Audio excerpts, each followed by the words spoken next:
오늘 이 본문에서는 하나님께서 안식년 그리고 안식일에 대해서 말씀을 하고 있습니다. 우리가 십계명에서도 이제 네 번째 계명이 안식일을 지키라라는 계명이었고, 거기서도 이제 안식일에 대해서 살펴봤었는데요. 십계명에서 안식일을 명령하실 때에는 하나님께서 하나님의 창조와 구원을 이제 기념해서 안식일을 지켜라라는 그런 의미로 우리에게 주신 것을 보았습니다. 그런데 이제 오늘 본문에 나오는 이 안식일은 조금 다른 차원에서도 명령을 하고 있는 것을 우리가 볼 수가 있는데요. 그것이 무엇인지 살펴보도록 하겠습니다. 먼저 이제 10절에서는 이제 안식년에 대해서 10절, 11절에서는 안식년에 대해서 말씀을 하고 있습니다. 6해 동안 농사를 짓고 7째 해에는 그 땅을 묵혀두라고 말씀하시면서 왜 그렇게 하느냐?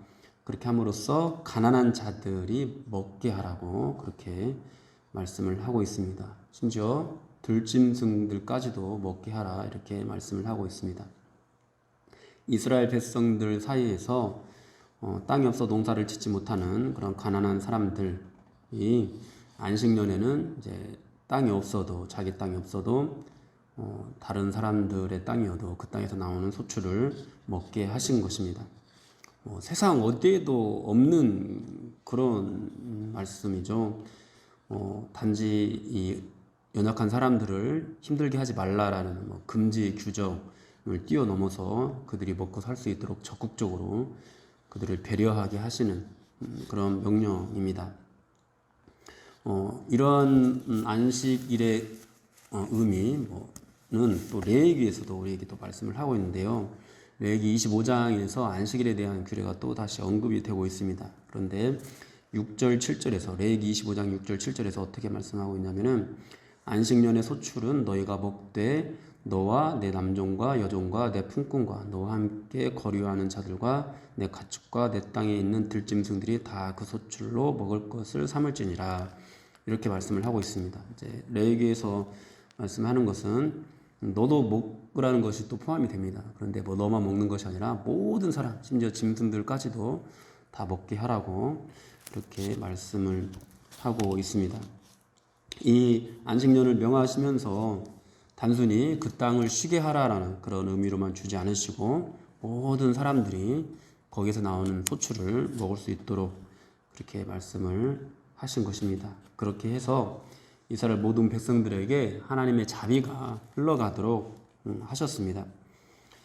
이렇게까지 가난한 사람들을 돌보는 것은 쉬운 일이 아닙니다. 농사 짓는 사람이 한 해 농사 짓는 것을 이제 쉬고 이 소출을 포기하면서 그것으로 다른 사람이 먹게 하라. 이것은 사실 또 당장에 먹고 사는 문제와 관련이 되기도 하죠. 그래서 굉장히 어려운 일인데요.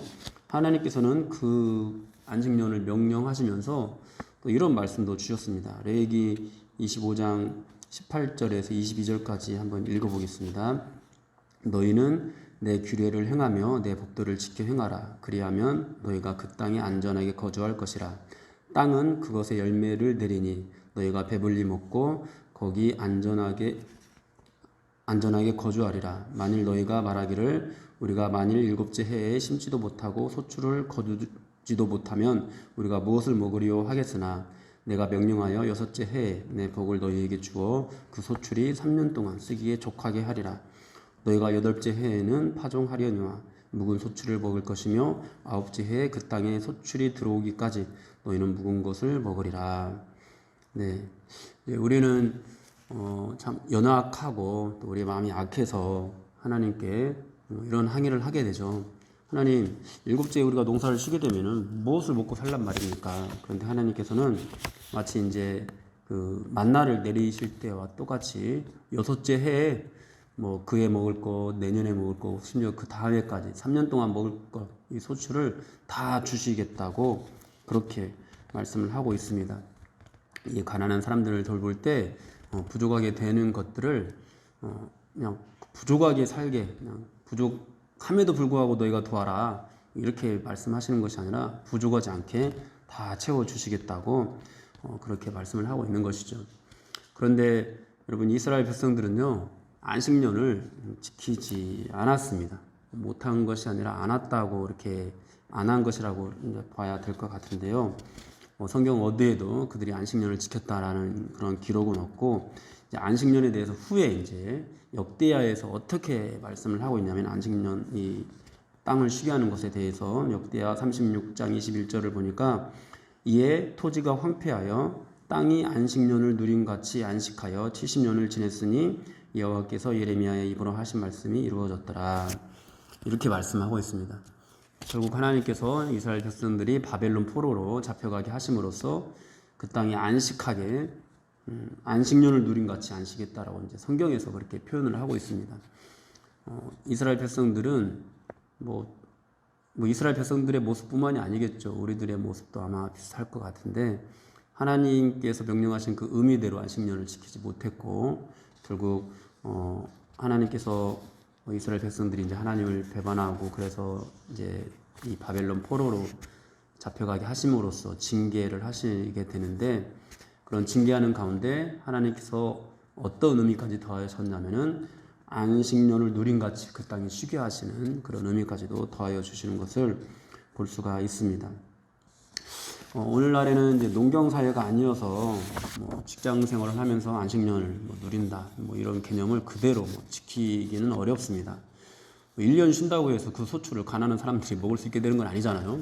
나도 못 먹고 남도 못 먹고 이렇게 되는 거니까 우리가 안식년을 이 문자 그대로 지킬 수는 없습니다만은 그래도 이제 그 의미는 우리가 받아들일 수 있어야 되겠습니다. 분명한 것은 너희의 소유로 내가 준 땅이지만은 그 땅을 쉬게 해서 그것으로 거기서 나오는 소출로 다른 가난한 사람들도 먹게 하라라고 하신 그런 말씀인데요. 우리의 어떤 소유를 적극적으로 나누라라는 그런 의미로 우리가 이 말씀을 받을 수 있어야 되겠습니다. 오늘날 우리 한국 사회는 밥을 굶는 사람들이 그래도 있긴 합니다만은 거의 없습니다. 여기서 가난한 사람들을 도우라고 할 때 가난한 사람은 저 여러 차례 말씀드립니다만은 상대적인 가난 이것을 의미하는 것은 아닙니다. 절대적인 가난, 정말 못 먹는 사람, 그런 사람들을 의미하는 것인데, 우리나라에는 거의 이제 그런 사람은 없다고 봐도 되겠습니다.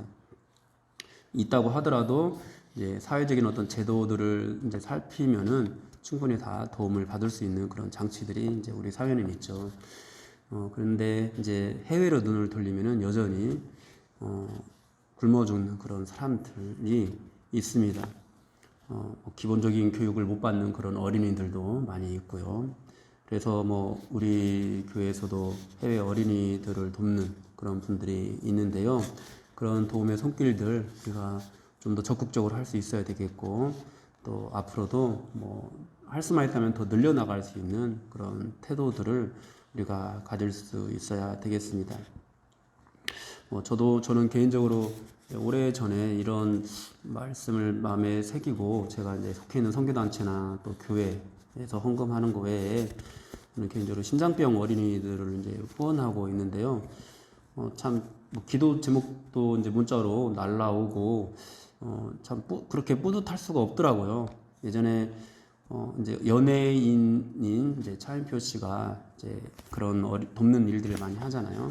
그런데 그런 후원자들을 모집하면서 좀 어려운 그런 분들에게도 그런 후원을 요청을 한다라고 말하면서 어떤 말을 하는 걸 들은 적이 있냐면은, 이제 참 그분들의 삶을 생각할 때 폐지 주워다가 이렇게 하루 이렇게 막 돈 벌고 하시는 분들인데, 그런 분들에게 참 후원을 요청하기가 너무 미안했는데, 그런데 그런 후원을 통해서 그분들이 기쁨을 누리는 것을 보았고, 실제로도 그런 후원을 하면서 그렇게 행복해 하실 수가 없었다고 하면서 그런 말을 하는 것을 들은 적이 있습니다.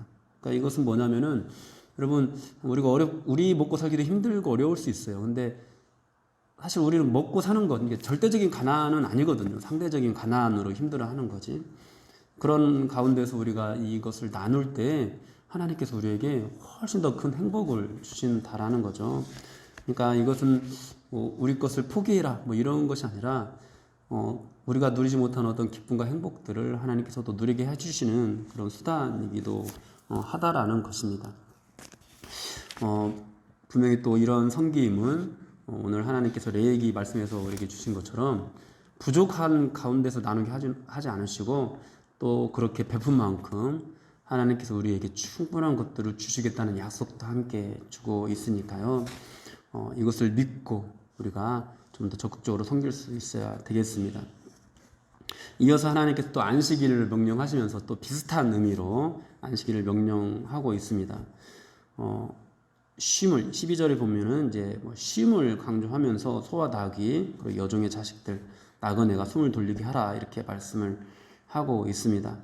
안식일의 규례는 이제 이 십계명에서는 하나님의 창조와 구원을 기념하는 의미에서 이렇게 쉬라는 말씀으로 주셨는데 여기에서는 또 이 종들까지도 쉼을 얻게 하라라는 그런 말씀으로 또 주고 있습니다. 고대 사회에서 이 종들은 주인의 허락 없이 쉬지 못했습니다. 쉬지 않고 일을 해야 했고요. 이스라엘 백성들도 애굽에서 종이 되어서 사는 동안에 쉬지 못하고 그냥 계속 일을 해야만 했습니다. 쉬면 채찍을 맞아야 했고 더 무거운 부역으로 그들에게 돌아왔습니다. 또 고대 사회에서 쉰다라는 개념은 왕들이나 신들이 누리는 그런 개념이었지 일반 평민이 또는 종들이 생각하는 그런 가질 수 있는 그런 개념이 아니었습니다. 그래서 이들에게 안식하라라는 명령을 하나님께서 주실 때 굉장히 큰 감동이었던 거죠. 우리는 이것이 이제 보편화돼 가지고 주일날도 쉬고 또 주 5일째 해가지고 이제 토요일까지도 쉬는 어떤 그런 개념들이 이미 우리에게 자리 잡았기 때문에 안식해라 쉬라 이러면은 당연하게 받아들여 가지고 이것이 얼마나 큰 은혜인지 잘 모르는데 그냥 이때 당시의 사람들에게 있어서 쉬라라는 것은 일반 서민들조차도 그 개념이 없었거든요. 그냥 하루 종일 1년 365일 일해야 되는 그런 사회였기 때문에 굉장히 감동을 주는 그런 메시지였습니다. 마찬가지로 우리나라 조선 말기에도 하나님께서 오셔가지고 이런 안식을 주신다고 하실 때 또 신분제가 있는 그런 사회 가운데서 내가 너를 나의 자녀로 삼겠다라는 그런 말씀을 주실 때 엄청난 그런 감동으로 다가올 수밖에 없었죠. 그래서 이 말씀, 쉼을 준다라는 이런 말씀이 오늘날 우리에게는 그렇게 큰 감동을 주지 않는 그런 말씀이 될 수도 있겠습니다만은 이때 당시에 사람들에게는 엄청난 감동이 되었고요. 더군다나 종을 쉬게 하라라는 그런 또 말씀은 엄청난 또 부담이 되기도 하는 종을 부리는 주인에게 있어서는 부담이 되기도 하는 그런 말씀이었습니다. 그런데 하나님께서는 그렇게 적극적으로 또 자기만 쉴 것이 아니라 이 안식일에 자기만 쉴 것이 아니라 다른 모든 사람들까지도 다 쉬게 하라는 그런 의미로 안식일을 명령하고 있습니다. 하나님의 안식을 다른 사람들에게까지 미치게 하라라고 명령을 하시는 거죠. 그러면서 13절에서 다른 신들의 이름을 부르지도 말고 내 입에서 들리게 하지도 말라 이렇게까지 이제 말씀을 하고 있는데 안식일의 명령이 이제 다른 우상, 다른 신들을 섬기지 말라라는 것으로 이어지는 것은 이 안식일을 지켜라, 안식해라 이런 명령이 그 당시 그 농경 사회와 관련된 신, 가나안의 신을 이제 겨냥한 그런 말씀이 되기도 하기 때문입니다. 가나안은 농경 사회였고요. 그리고 농사의 신을 섬기는 그런 나라였습니다. 그런데 그런 신들, 농사의 신들에게는 쉼의 개념이 없었어요. 안식의 개념이 없었어요. 그들은 그냥 계속 일을 하라라고 그렇게 이제 가르쳤습니다. 여러분, 이방 신들에게 이 안식의 개념이 없는 이유는 무엇일까요? 여러분, 그 신들은요, 인간들에게 안식을 줄 수 없기 때문이에요. 여러분, 우리에게 안식을 줄 수 있는 유일한 분은 하나님이십니다. 인간에게 진정한 안식을 주시는 분, 하나님이십니다. 그 어떤 신도, 세상의 그 어떤 신도 인간에게 안식을 줄 수 없습니다. 영원한 안식, 하나님께서 우리에게 주시겠다고 하시는데요. 다른 신들은 결코 흉내낼 수 없는 그런 은혜입니다. 하나님께서는 우리를 그렇게 쉬게 하시면서도 또한 배부르게 해 주신다고 약속을 하고 있습니다. 이러한 안식년 또 안식일의 규례는 문자 그대로 오늘날 지키기는 어렵습니다. 시대와 상황이 다르기 때문입니다. 그러나 하나님께서 이 안식일과 안식년 명령을 통해서 우리에게 분명하게 요구하시는 것은 지킬 수가 있습니다. 하나님의 은혜와 자비가 나에게만 머물러 있게 하는 것이 아니라 다른 사람들에게까지 흘러갈 수 있게 적극적으로 내 어떤 소유를 희생시키면서까지도 적극적으로 그렇게 하라라고 말씀을 하는 것입니다. 그래서 우리가 단지 뭐 다른 사람을 억압하지 않는, 다른 사람에게, 연약한 사람들에게 피해를 주지 않는, 그들을 뭐 공정하게 대하는 그런 소극적인 차원에서 그들을 배려하는 그런 삶에서 또 그런 삶을 뛰어넘어서 적극적으로 우리의 소유를 사용해서까지 그렇게 우리의 물질을 들여서까지 그들을 도울 수 있는 그런 삶의 자세로 나아갈 수 있어야 되겠습니다. 그렇게 하나님께서 우리에게 주시는 안식을 그들에게도 나누어 주는, 즉 하나님의 창조와 구원의 어떤 그것을 기념하는 이런 은혜를 그들에게까지도 나누어 주는 그런 삶을 살 수 있어야 되겠습니다. 그렇게 적극적으로 가난한 사람들을 돌아보는 저와 여러분들이 되기를 주님 이름으로 축원합니다.